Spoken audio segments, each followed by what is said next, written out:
네, 우리 지난주에 천국은 마치 두 번째 시간 가졌고요. 벼룩이 아니죠. 누룩이 많은 것을 변화시키는 것처럼, 그리고 작은 겨자씨가 처음에는 미미한 것 같아 보여도 결국은 그것이 열매를 맺게 될 때 공중의 새들이 와서 깃들 정도로 엄청난 변화와 폭발력, 그리고 성장하는 그것이 바로 천국의 음, 모습이다, 이렇게 말씀을 드렸습니다. 오늘 세 번째 시간인데요.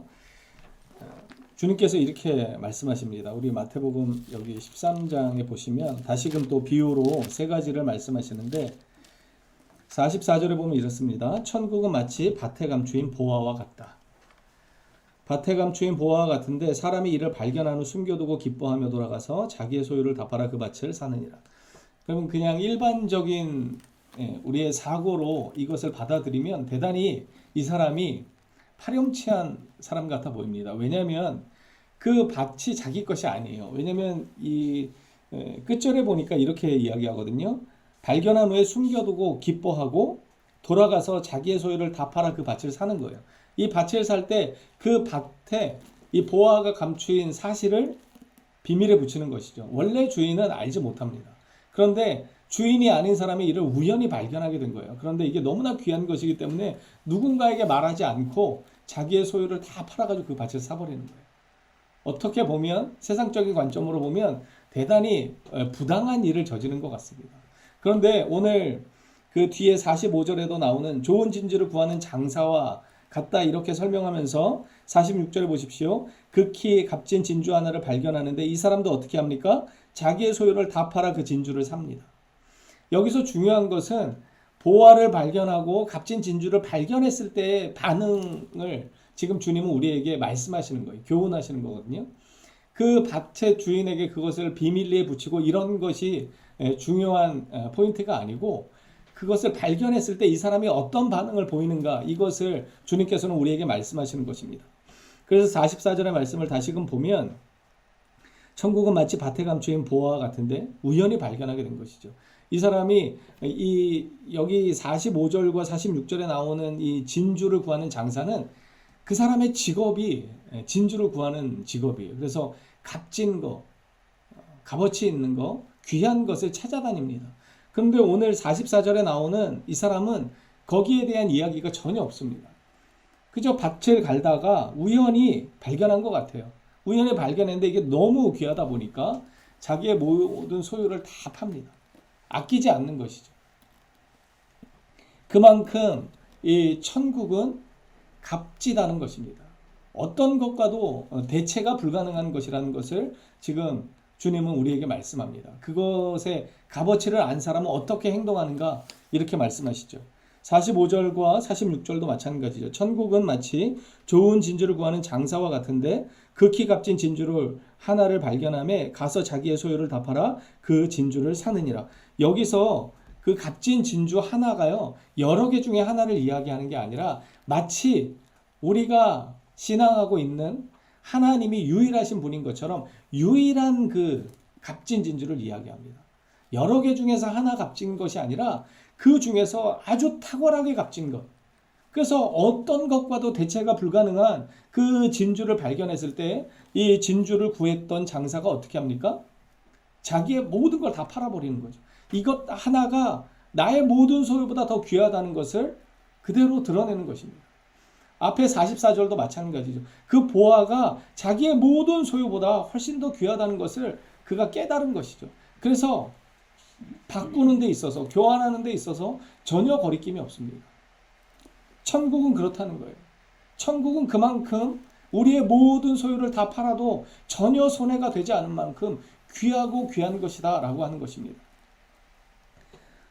저와 여러분에게 천국은 어떤 것입니까? 저와 여러분에게 영생은 어떤 것이고 예수님은 어떤 분이시고 십자가의 의미는 어떤 것입니까? 정말 예수님을 만나기 위해서 나의 모든 소유를 다 팔 만큼 우리는 정말 예수님을 귀하게 여기고 있습니까?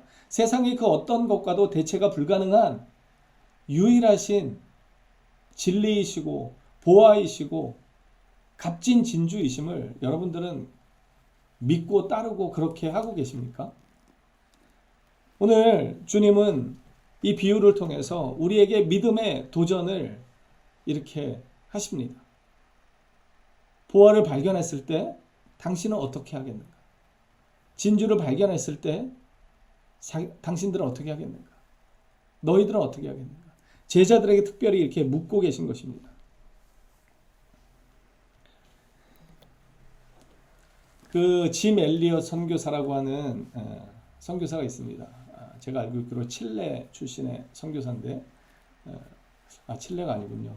칠레 어느 부족에게 이제 선교를 갔다가 정말 다 창에 맞아 죽임을 당합니다. 그리고 그 나중에 아내들이 다시 돌아왔다가 그 선교지에 다시금 돌아가가지고 그 부족이 하나님의 은혜를 경험하게 되는 놀라운 그 기독교 역사를 우리가 알 수 있는데, 이 짐 엘리엇 선교사가 20대의 나이에 순교를 당했습니다. 그런데 그가 그 선교를 가기 전에 어떠한 그 기록을 했었냐면, 이러한 그 기록들이 있어요. 그의 메모장에 보면 결코 잃어버릴 수 없는 것을 얻기 위하여 절대 간직할 수 없는 것을 버리는 자는 바보가 아니다.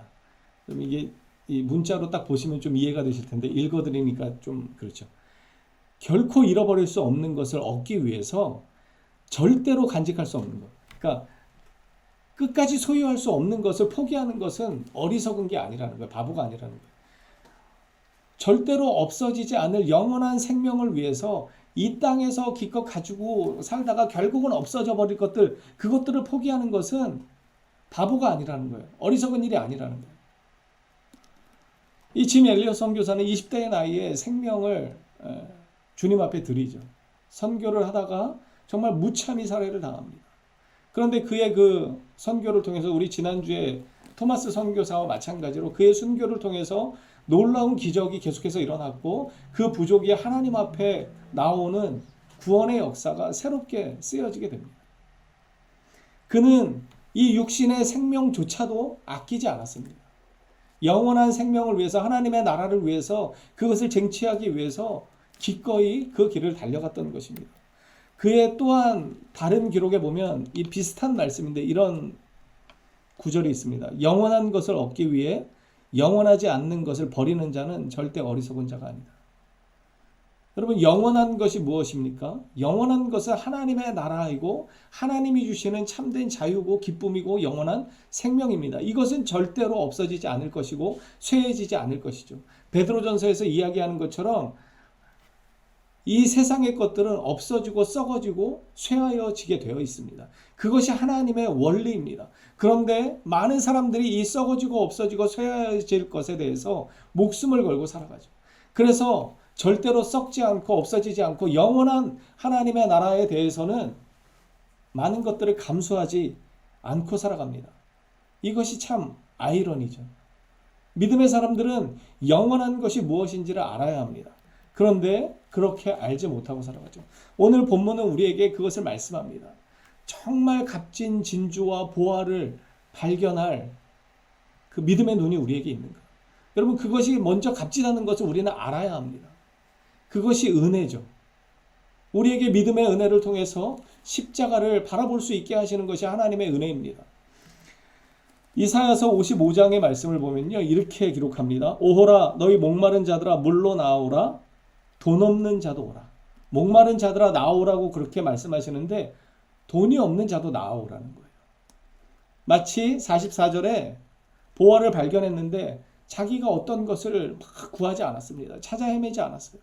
그런데 그 천국의 비밀을 발견하게 된 것처럼 목마른 자들은 돈이 없어도 나오라는 거예요. 하나님께서 거저주시겠다는 것입니다. 그러면서 돈 없는 자도 오라. 너희는 와서 사 먹되 돈 없이 값없이 와서 포도주와 젖을 사라.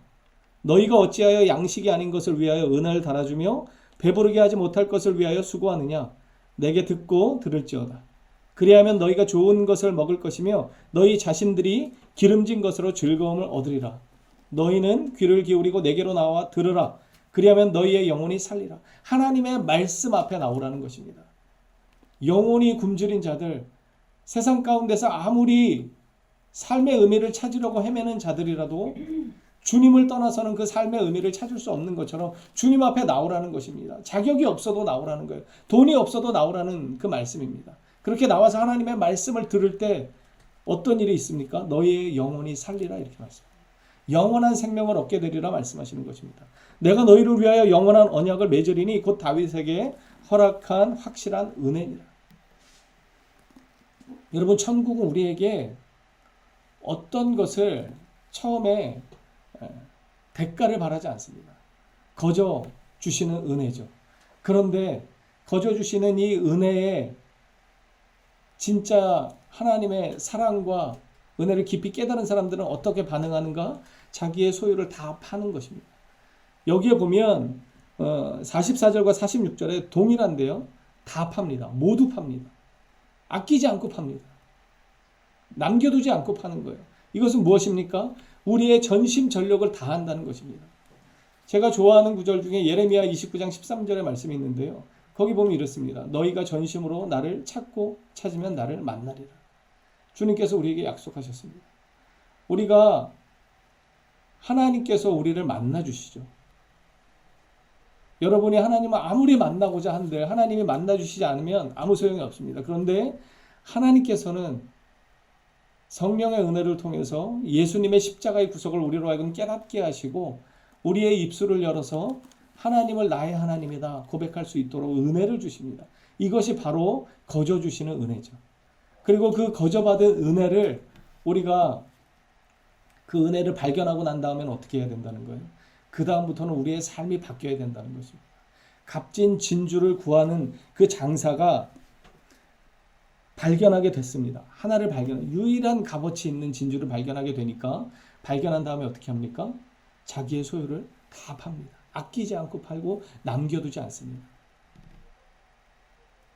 여러분, 우리는 다 팔 수 있는 용의가 있으십니까? 마음이 있으십니까? 주님을 위해서 나의 모든 것을 정말 포기할 수 있는 믿음이 있으십니까? 천국은 그런 것이라는 거예요. 포기해도 전혀 아깝지 않은 것이 천국의 가치라는 것입니다. 그 천국의 가치를 너희들은 깨닫고 있느냐? 주님은 우리에게 물으십니다. 그리고 그것을 실행하기 원하십니다. 다 파는 행위.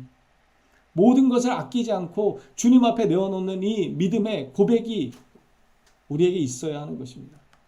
오늘 아침에 윤희와 예배를 드렸는데 우리가 너무나 잘 아는 구절이죠. 창세기 22장 아브라함이 이삭을 바치는 그 장면입니다.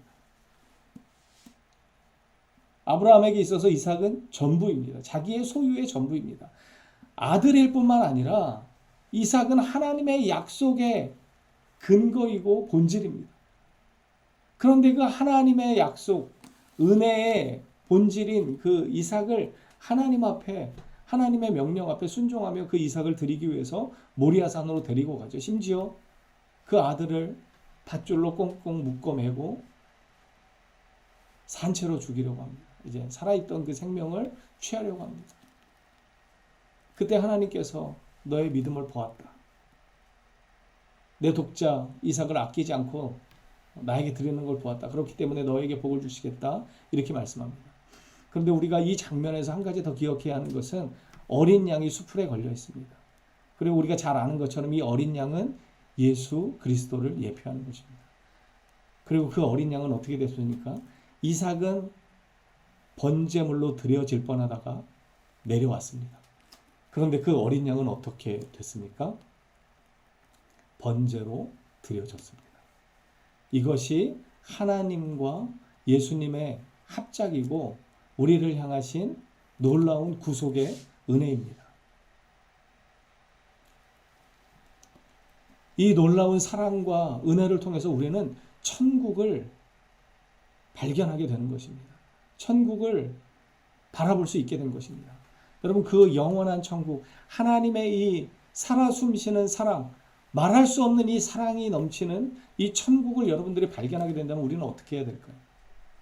그것을 지금 우리에게 말씀하시고 묻고 계신 것입니다.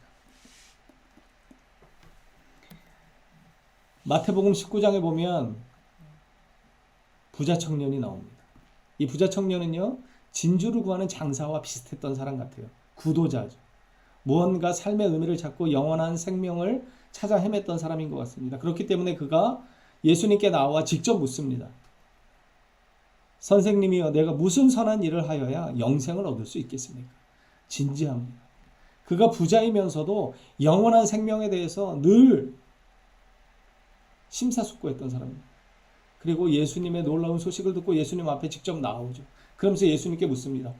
제가 어떻게 해야 영원한 생명을 좀 얻을 수 있겠습니까? 그 천국을 내가 어떻게 해야 소유할 수 있겠습니까? 내가 그 천국에 어떻게 해야 들어갈 수 있겠습니까? 무슨 선한 일을 행해야 하겠습니까? 라고 묻죠. 그때 이제 여러 가지 이야기가 오고 합니다. 율법을 행하라. 하나님의 계명을 지켜라. 그랬더니 이 부자 청년이 뭐라고 그럽니까? 나는 어려서부터 지켰습니다. 나는 어려서부터 그것을 지켜왔던 사람입니다. 그러니까 주님이 뭐라고 말씀하십니까? 네가 온전하고자 할진대 가서 너의 소유를 팔아 가난한 자들에게 주라. 그리하면 하늘에서 보화가 내게 있으리라. 그리고 와서 나를 따르라. 그런데 그 다음 구절입니다. 그 청년이 재물이 많음으로 이 말씀을 듣고 근심하며 가니라.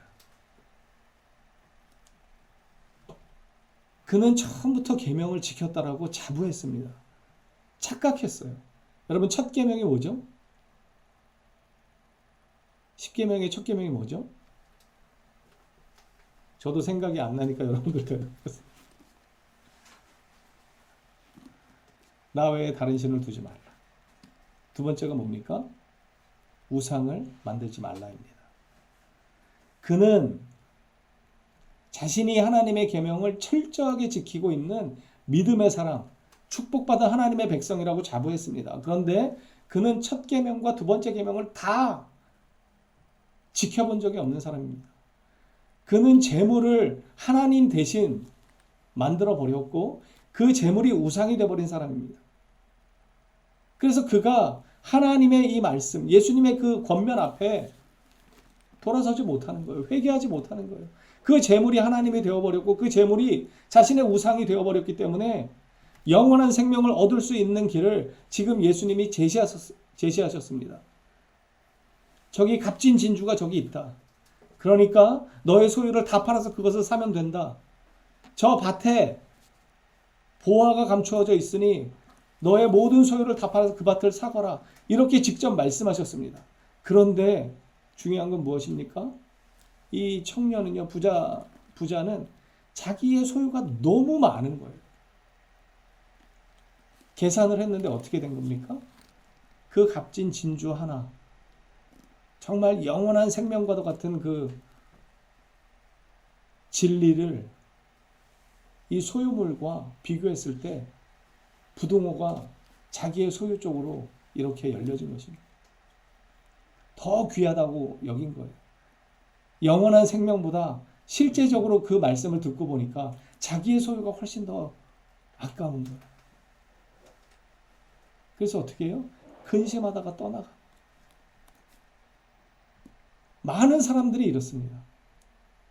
심지어 예수를 믿는다고 하면서도 삶의 우선순위가 변화되지 않고 정말 어떤 것을 추구해야 되는지 알지 못해서 방황하다가 이 재물이 아까워서, 내 명예가 아까워서, 내 계획, 내 소원이 더 우선되기 때문에 하나님의 뜻을 따르지 못하고 하나님의 이 십자가의 길을 따르지 못하고 떠나버리는 사람들이 너무나 많다는 사실입니다. 그러면서 47절로 또 이 비유가 설명됩니다. 또 천국은 마치 바다에 치고 각종 물고기를 모으는 그물 같으니, 여기 그물에는요 필요 없는 물고기도 있습니다. 악한 것도 있습니다. 그래서 어떻게 합니까? 좋은 것은 그릇에 담고 못된 것은 내버리는 거예요.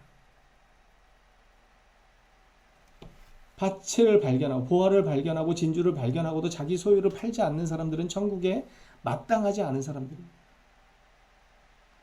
그물에 걸리긴 했지만 버려지는 것입니다. 그러면서 주님은 이렇게 말씀하십니다. 이 모든 것을 깨달았느냐?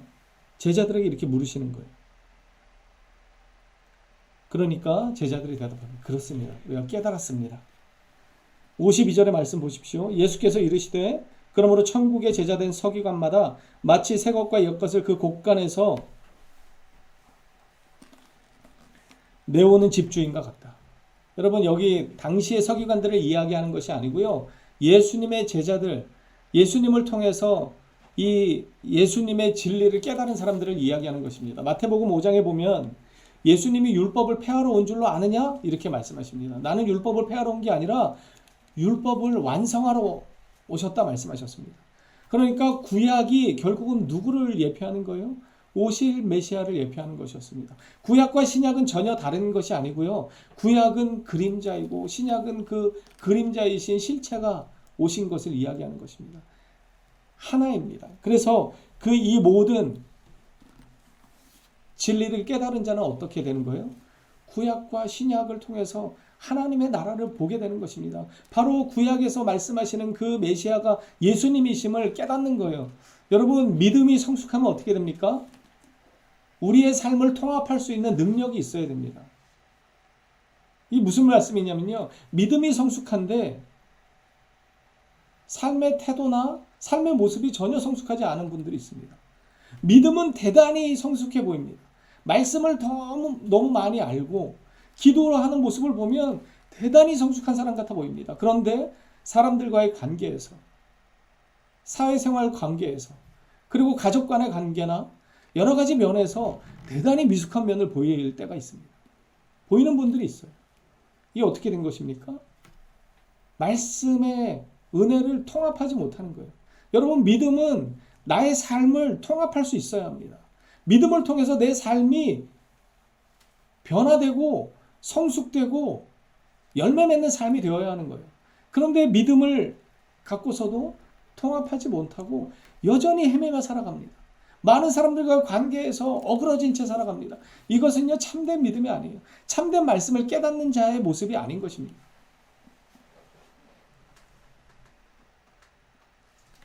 오늘 이 말씀을 통해서 우리는 내가 정말 어떠한 모습으로 주님의 나라를 바라보고 있는가 돌이켜봐야 합니다. 그럼 바울은 어땠습니까? 우리가 너무나 잘 알고 있는 것처럼 바울의 고백은 놀랍습니다. 빌립보서 3장 우리 한번 좀 찾아볼까요? 앞으로 쭉 넘기시면 이 말씀 좀 한번 찾아보고, 제 성경으로 321페이지 정도에 나와 있습니다. 신약 321페이지 빌립보서 3장 7절 8절 말씀입니다. 우리 함께 좀 한 목소리로 읽겠습니다. 시작. 그러나 무엇이든지 내게 유익하던 것을 내가 그리스도를 위하여 다 해로 여길 뿐더러 또한 모든 것을 해로 여김은 내 주 그리스도 예수를 아는 지식이 가장 고상하기 때문이라. 내가 그를 위하여 모든 것을 잃어버리고 배설물로 여김은 그리스도를 얻고. 여러분, 바울이요, 누구보다 지식적으로 뛰어났던 사람입니다. 율법에 능통한 자였습니다. 정통한 자였어요. 그런데 그 율법에 정통했던 그의 지식 때문에 그가 어떻게 됐습니까? 아까 마태복음에 이야기하는 것처럼 예수님의 제자, 새로운 서기관들은 어떤 사람들이에요? 구약과 신약을 통합할 수 있는 사람들입니다. 하나님의 진리를 발견한 사람이에요. 그래서 이 사람들은 뭘 알아요? 예수님이 어떠한 분이신지, 하나님의 아들이신지 다 압니다. 그래서 예수님을 통해서 하나님의 나라가 실현된다는 것을 아는 거예요. 그래서 그것을 전하는 자가 되는 것이죠. 그런데 바울이 가지고 있었던 이 구약에 정통했던 그 지식을 통해서 어떻게 됐습니까? 그는 귀머거리가 됐고 눈먼 자가 되었습니다. 살아계신 메시아를 보면서도 전혀 알지 못했어요. 예수 그리스도를 믿는 자들을 잡는 데 혈안이 되었던 사람이 바로 이 사람 바울입니다. 그런데 그가 주님을 만나게 됩니다. 마치 우연히 밭을 갈다가 보화를 발견한 사람처럼 그 하나님의 나라를, 그 천국의 값어치를 발견하게 됩니다. 그리고 그가 변화된 거죠. 그리고 이렇게 고백하는 거예요. 그래서 그는 무엇이든지 자기에게 유익하던 것, 자기는 그 구약에 정통한, 율법에 정통한 그 지식이 자기를 유익하게 한다고 믿고 믿었습니다. 그런데 그 유익하던 것을 내가 그리스도를 위하여 다 손해로 여긴다는 거예요. 다 다 필요 없는 것이고 그것이 오히려 자기에게 손해가 된다는 거예요. 왜냐하면 모든 것을 손해로 여기는 까닭은 내 주 그리스도 예수를 아는 지식이 가장 고상하고 값진 것이기 때문이라는 것입니다. 그 구약의 율법에 정통했던 그 지식이 결국은 예수 그리스도를 발견하는데 방해가 되었기 때문에 그는 이 고백을 하는 겁니다. 그에게 있어서 이 율법에 정통했던 지식은요, 부자 청년에게 있어서 자기의 소유와 같습니다. 그런데 그는 그것을 다 내려놓습니다. 다 필요 없다는 거예요. 주님 아는 지식이 가장 귀하다고 고백합니다. 저와 여러분에게 무엇이 가장 귀합니까? 무엇을 아는 것이 가장 고상한 지식이라고 여러분들은 생각하십니까? 하나님을 알아가는 지식이야말로 세상의 그 어떤 지식과 비교할 수 없는 것입니다. 영원한 것, 썩어지지 않는 것, 그것을 우리는 추구해야 합니다. 오늘 주님은 제자들에게 그리고 우리들에게 이렇게 말씀하십니다. 무엇이 값진 진주인지 아는가? 무엇이 밭에 감추인 보화인지 아는가? 그리고 그것을 발견했는가? 그러면 너희들은 어떻게 하고 있는가? 그것을 얻기 위해서, 십자가의 은혜를 따르기 위해서 정말 자기의 모든 것을 포기하고 주님을 따르고 있는가? 여러분, 한 주간 이 말씀을 통해서 우리 자신을 좀 돌아보았으면 좋겠습니다. 나는 바울과 같은 고백을 하는 자인가? 정말 그리스도를 아는 지식이 나에게 가장 고상한 것임을 고백하며 그리스도를 알아가기 위해서, 그리스도 안에서 영원한 생명 발견되기 위해서, 그래서 세상의 모든 것을 정말 배설물로 여기는 자로 살아가고 있는가? 아니면 부자 청년처럼 내 소유가 너무나 귀하기 때문에 하나님 나라의 은혜를 맛보고도 그 은혜 앞으로 나아가지 못하고 오히려 내 소유 가운데로, 나의 재물 가운데로, 내 소망 가운데로 뒤돌아서서 가고 있지는 않은지, 여러분 한 주간 내 삶을 좀 돌이켜보시고 내 믿음을 점검해보시고 다시금 우리가 십자가 앞에 천국을 발견했던 이 두 사람처럼 자기의 모든 소유를 다 팔아서 그것을 사는 은혜가 있게 되기를 간절히 소망합니다.